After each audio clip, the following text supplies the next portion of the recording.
네, 오늘 시그널픽에서는 김용태 국민의힘 의원과 함께 자세한 얘기 나누겠습니다. 어서 오세요. 네, 안녕하세요. 포천가평 김용태입니다. 네, 반갑습니다. 국감 마무리하시느라고 고생하셨을 것 같은데 오늘 보니까 한동훈 대표가 취임 100일을 맞이하는 날이더라고요. 잠시 뒤 기자회견을 예정하고 있는데 뭐 알려지기로는 강강 양약이라는 보수의 새 브랜드를 발표할 거다. 뭐 이런 얘기가 있어요. 이게 뭐 강자에게는 강하고 약자에게는 약하고 뭐 이런 얘기인 것 같은데 이 보수 브랜드로 강강약약 잡은 거 좀 잘 잡았다는 생각이 드시나요? 저도 그 관련해서 언론 기사를 통해서 좀 접했고요. 네. 아무래도 저희가 가장 중요한 것은 이제 공공선을 지키는 것이잖아요. 한동훈 대표도 여기에 많은 공감이 있는 것 같고 당연히 사회적 책임을 다하는 거에 있어서 좀 메시지를 내시지 않을까 생각되고 그 언론 기사를 제가 보다 보니까 이제 이재명 대표가 말했던 억강부약하고 네. 또 대비되는 또 그런 억강부약. 예 네. 말씀도 있었던 것 같고요. 다만 이제 대표께서 또 이제 메시지를 내실 때 전 통합의 리더십도 좀 말씀해 주셨으면 좋겠다는 생각이 있어요. 지금 네. 사회 전체적으로 많이 분열돼 왔잖아요. 그리고 당 내에서도 이제 당정 갈등이라든지 이런 거에 많은 당원들도 국민들이 피곤해 하시니까 좀 통합의 메시지도 같이 내주시면 좋지 않을까 생각이 듭니다.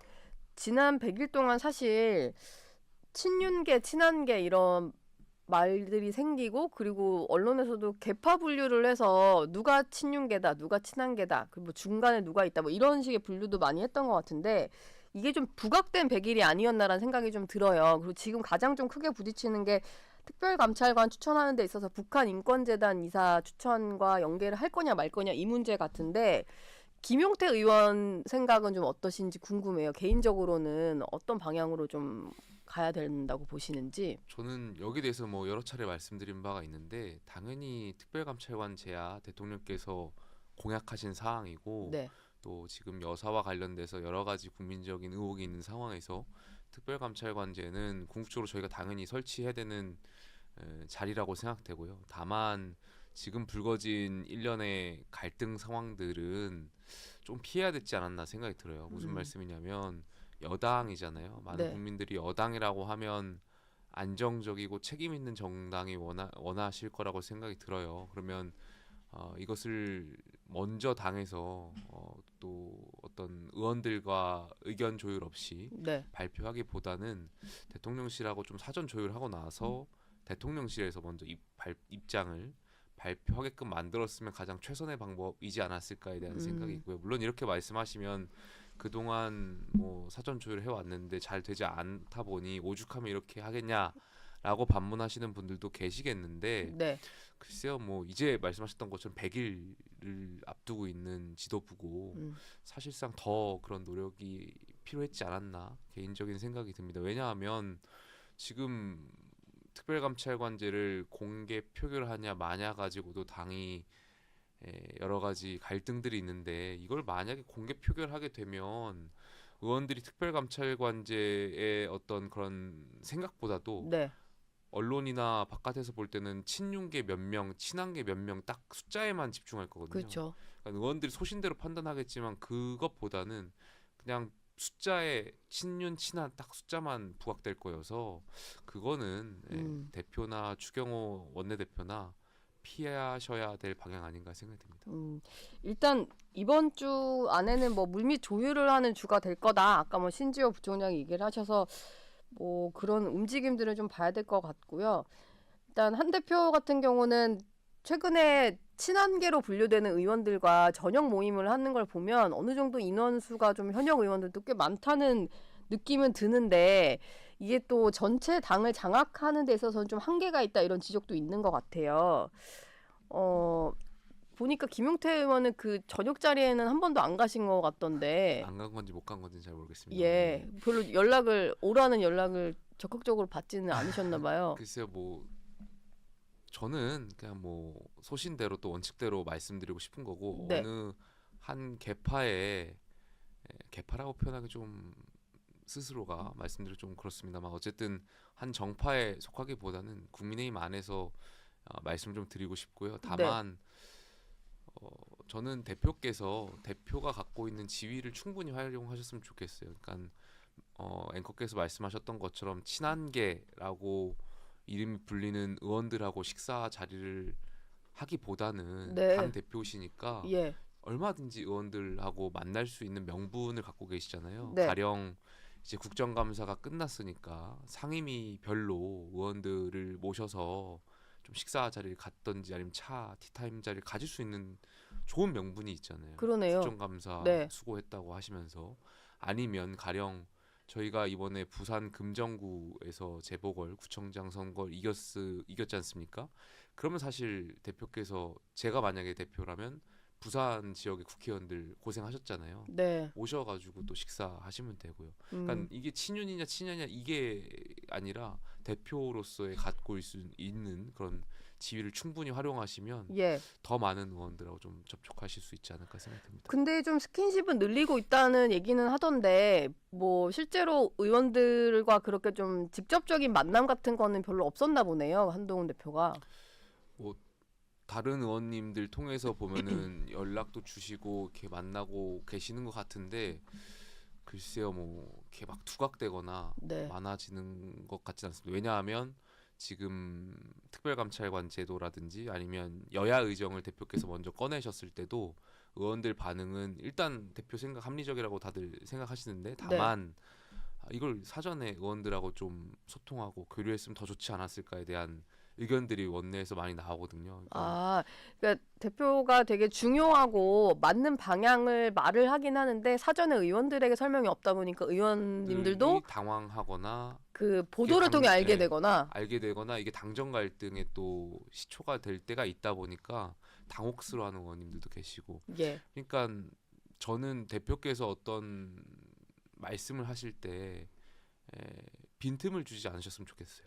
그러니까 의원들 사이에서도 충분히 의원들한테 많은 공감이나 아니 국민적 공감을 받을 수 있는 그런 발언들조차도 네. 이런 빈틈을 주시면 사실 어떻게 보면 또 본질이 훼손될 때도 있고 또 그런 진위가 왜곡돼서 공격을 받을 때도 있고 하잖아요. 네. 그러니까 여당이고 또 지금처럼 예민한 당정 관계에서는 조금 더 섬세하고 정제된 활동을 하실 필요가 있지 않나 개인적으로 그게 또 대표를 위해서 좋지 않나 생각이 듭니다. 네. 어제 또 주목받은 모임이 하나 있는데 중진 의원들과 뭐 오세훈 시장, 뭐 박형준 시장 이런 분들이 만나서 뭐 정부 여당 다음을 회복하자. 어찌 보면 약간 양비론으로 비판한 걸 수도 있는데 용산도 좀 바뀌어야 된다. 그리고 당도 좀 소통을 해야 된다라는 얘기를 좀 했어요. 근데 이제 한 대표를 향해서 좀 소통하지 못하는 문제를 지적을 하다 보니까 이 모임 자체가 뭔가 좀 비한계 인사들끼리의 어떤 모임이 시작된 거 아니냐 이런 해석이 나왔거든요.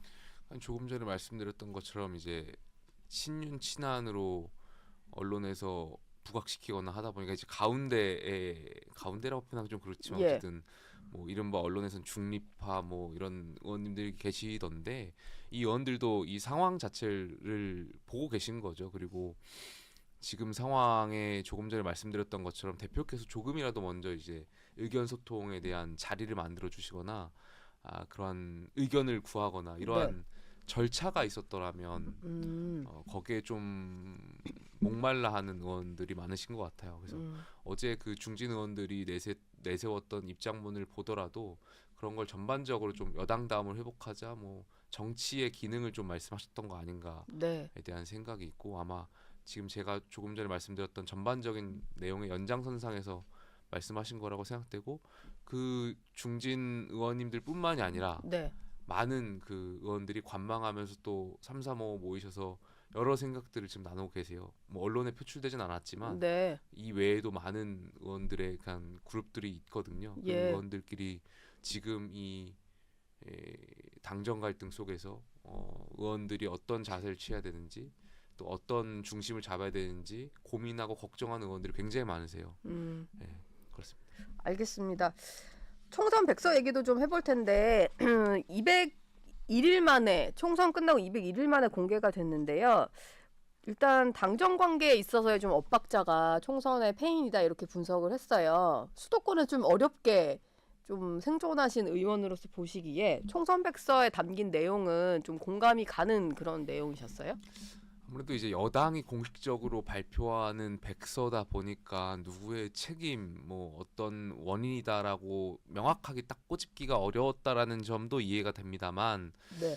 저는 객관적으로 봤을 때 선거라는 것은 결국에는 평가거든요. 이번 총선은 결과적으로 우리 정부에 대한 평가가 들어갈 수밖에 없어요. 큰 틀에서 윤석열 정부가 잘하고 있는지 잘 못하고 있는지에 대한 평가에 대한 첫 번째가 이제 총선이었다고 생각해요. 그거를 부정할 필요도 없고 네. 딱 그걸 인지하는 게 굉장히 중요한 것 같고요. 그래서 총선이 저희가 여당이 패배하고 나서 대통령실에서도 여러 메시지가 나갔었고 대통령께서도 사과하는 뉘앙스의 음. 말씀을 많이 하셨던 걸로 알고 있습니다. 그러니까 본인의 책임이라는 표현도 했었고, 네. 그러니까 여기에 대해서 정부의 평가 책임이라는 것은 뭐 부인할 필요가 없을 것 같고요. 그 안에서 이제 지역적인 문제들이 있겠죠. 공천에 대한 문제, 당정에 대한 문제, 또 선거 전략에 대한 문제, 뭐 그런 부차적인 문제라고 저는 생각합니다.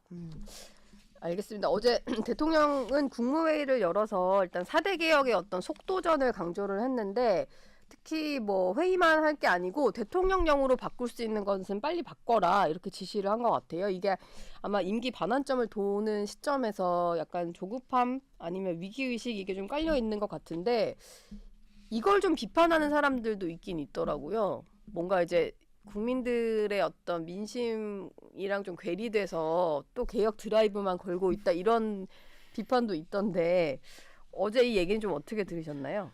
그러니까 지금 우리 정부가 하려고 하는 여러 가지 개혁 과제들, 뭐 의료 개혁이라든지 노동 개혁, 교육 개혁, 연금 개혁 등등이 있는데 여기에 야당도 부정하진 않을 거라고 생각해요. 네. 여야가 결국엔 방향은 다 비슷하고 공감하실 거라고 생각되는데 다만 각각의 개혁 과제들이 여러 곳에서 갈등을 지금 야기하고 있는 거 아니겠습니까? 뭐 의료 개혁만 하더라도 그렇고요. 그런 갈등의 개혁의 방법이라든지 이런 것들이 많은 비판과 지적이 있는 것도 잘 알고 있고요. 네. 그런 와중에 이것 개혁 과제들 잘 추진해 나가는 게 굉장히 중요하고 그런 걸 하라고 윤석열 대통령을 만들어 주셨다고 생각하는데 지금 상황에서 또 이제 김건희 여사에 대한 문제가 대두되고 또 이 김건희 여사에 대한 의혹들 때문에 이런 나머지 이런 정책 개혁 과제들이 빛을 못 보는 것 같아요. 그러다 보니까 아마 대통령께서도 여기에 대해서 좀 언급하신 거 아닌가 네. 개인적으로 좀 생각이 듭니다. 한동훈 대표는 집권 3년 차가 됐으니까 이제 정부의 성과를 국민에게 체감시켜야 된다 이런 얘기를 꺼냈는데 이거는 좀 정부를 압박하는 말인 걸까요? 아니면 성과를 좀 보여줘야 되는데 이게 다른 이슈 때문에 좀 가려졌다 뭐 이런 얘기인 걸까요? 글쎄요, 압박은 아니지 않을까? 왜냐하면 윤석열 정부의 초대 법무부 장관이 그러네요. 한동훈 상당한 기간. 네. 대표셨고 우리 예. 정부의 상당한 많은 그런 잘하든 잘 못하든 그런 책임에 대한 같이 가는 분이시기 때문에 그걸 네. 뭐 정부를 압박한다라고 생각하진 않고요. 예. 다만 조금 전에 말씀드렸던 것처럼 우리 정부가 선의로 잘 하려고 하는 그런 개혁 과제들이 성과를 내지 못하는 부분도 있고 물론 성과를 내는 부분도 있고요. 이것이 이제 관심과 주목을 받지 못하다 보니까 거기에 대한 아쉬움의 표현 아닐까 생각이 들고 정말 잘했으면 좋겠다는 선의의 표현이지 않을까 저는 그렇게 생각했습니다. 음. 지금 그 한 대표가 지난주네요.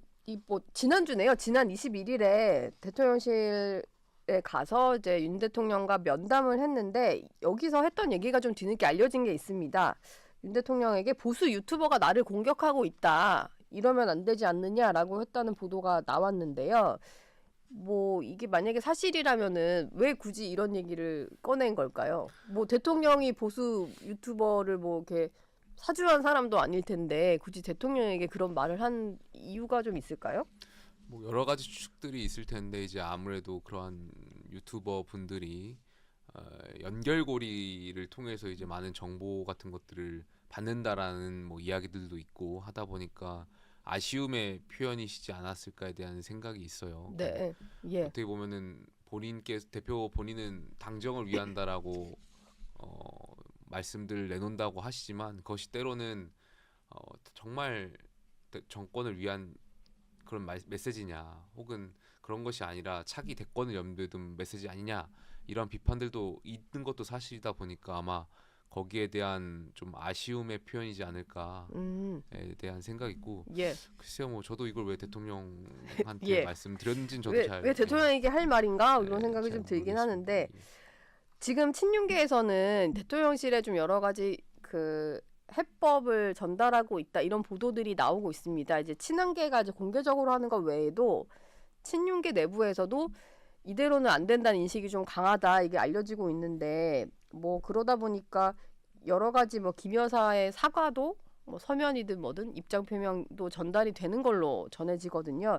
지금 당내에서 여론이 좀 어떤지 궁금한데 뭐 그냥 제2부속실 설치하고 활동을 지금처럼 최소한의 것만 하고 이러면은 그냥 된다고 보시는지 아니면 좀 설명이나 입장 표명 이런 거 좀 필요할까요?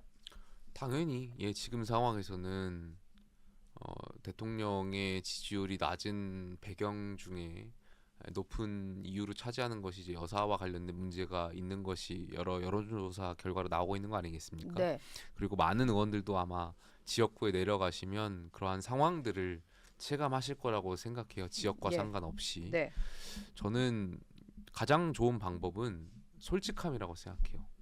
많은 국민들은 여사의 입으로 여사가 일련의 과정에 대해서 솔직히 듣고 싶어 하실 것 같아요. 가령 명품백 의혹과 관련해서 네, 이것이 이제 법적 판단 다 끝난 거 아니겠습니까? 그렇다면 왜 그 자리에서 여사가 이제 명품백을 그 받게 되는 그 과정에 대해서 당시 심정이 어땠었고 이것을 그럴 수밖에 없었던 그 과정들을 솔직하게 국민들한테 설명하는 자리가 필요하지 않을까에 대한 생각이 있고요.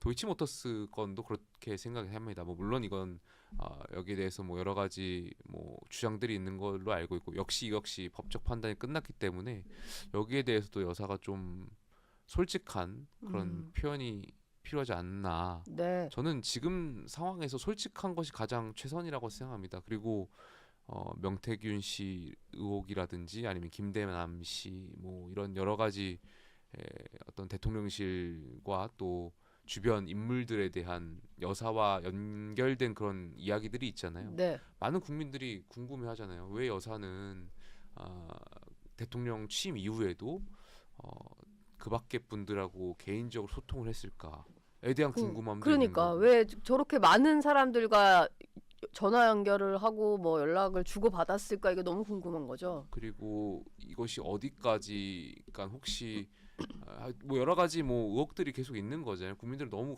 궁금해하신 거고 여기에 대해서는 여사께서 솔직하게 국민들께 입장을 말씀 주시는 것이 뭐 그게 다 해결된다라고 생각하지 않습니다. 최소한 우리 정부가 국민들한테 보이는 최소한의 도리에서 시작한다라고 그것이 시작이라고 저는 생각합니다. 그 이게 뭐 지난주 회담 이후에 뭐 그 전후에 나왔던 말이긴 한데 친한계에선 이런 얘기를 했습니다. 뭔가 대통령실에서의 조치 여사와 관련돼서 약간 맺고 넘어가는 게 없을 경우에는 이게 다음번에 어떤 특검법 표결 때는 이제 막기가 힘들 수 있다 이런 말들이 좀 나왔어요. 지금 민주당에서는 11월 14일을 콕 집어서 그때 본회의에서 뭔가 처리를 하겠다 이런 계획을 세우고 있는데 그 전까지 뭔가 이렇게 방금 말씀하신 것처럼 납득할 수 있을 만한 설명이라든지 여당 의원들에게도 방어할 만한 명분을 주지 않으면 실제로 지난번보다 좀 이탈할 수 있다 이렇게 보시나요? 저는 그건 좀 아니라고 생각합니다. 왜냐하면 이 특검이라는 것이 거듭 말씀드리지만 수사권에 정치권이 개입하는 굉장히 이례적인 상황이다 보니까 네, 특검을 수용하는 쪽에서의 공정성에 대한 수용이 굉장히 중요하다고 생각해요. 근데 지금 만약 대통령실에서 수용하지 않고 여야가 합의되지 않은 상황에서 여당 내 조직표 혹은 이탈표로 특검이 가결된다면 사실상 뭐 정권은 레임덕이라고 생각되고요. 네. 그리고 그러한 것을 또 불러일으킨다면 그런 조직표는 당내 정치에서 실패하는 일로 귀결될 거라고 생각합니다. 그러니까 정치를 하는 분들이 이제 국민의 눈높이도 굉장히 중요하고 당원 눈높이도 굉장히 중요한데요. 과거에 저희가 여러 이런 아픔들을 겪어 왔었잖아요. 근데 여야 간에 합의가 되지 않는 상황에서의 이탈표로의 가결은 있을 수 없을 거라고 생각합니다. 이게 약간 이제 대통령실 차원에서의 좀 뭐 추가적인 설명 이런 거와는 별개로 민주당이 만든 특검법 자체가 이제 독소 조항이 해소가 하나도 안 됐기 때문에 여당 의원들이 보시는 시각은 좀 다른 거군요. 위헌적인 요소도 있고 네. 지금 특검에 뭐 13가지 의혹인가 굉장히 많은 게 담겨 있었잖아요. 역대 어느 특검도 이렇게 많은 의혹을 다루지도 않았고 다룰 수도 없고 야당이 지금 하는 행태들은 실질적으로 특검을 통과시키려고 하는 의도보다는 계속해서 여론몰이 하려고 하는 정쟁의 씨앗을 불러일으키려고 하는 의도가 다분하다라고 생각이 들고요. 네. 아까 조금 전에 이제 여사에 대한 문제가 나와서 다시 한번 조금 더 보충 설명드리면 저는 솔직한 마음을 설명하는 동시에 앞으로 여사께서의 활동에 대한 기준도 같이 말씀해 주시면 좋을 것 같아요. 그러니까 예를 들면은 대통령에 대한 외교, 같이 의전 외교 같은 거 있지 않습니까? 그런 것들에 뭐 집중하시겠다라든지 아니면 본인께서 관심 사항들이 있잖아요. 뭐 환경에 대한 문제라든지 아니면 이제 반려견에 대한 문제라든지 뭐 네. 이런 여사께서 그동안 관심 가져왔던 사항들이 있으면 이러한 분야에 대해서 좀 공개적인 행보를 하겠다. 뭐 이 정도의 기준을 같이 말씀해 주시면 국민들도 어느 정도 납득하실 수 있지 않을까 생각이 듭니다. 그 여사가 조금 해소 의혹 면에서 설명이 필요하다고 했던 게 명태균 씨 예, 예. 얘기인데 최근에 보면은 명태균 씨의 일방 주장이긴 한데 왜냐하면 녹취가 명태균 씨가 이제 제3자에게 말을 하는 부분이 공개되다 보니까 근데 마치 여사의 뜻을 받들어서 본인이 뭔가 개입을 하고 있는 것처럼 말하는 것들이 좀 많이 등장을 해요.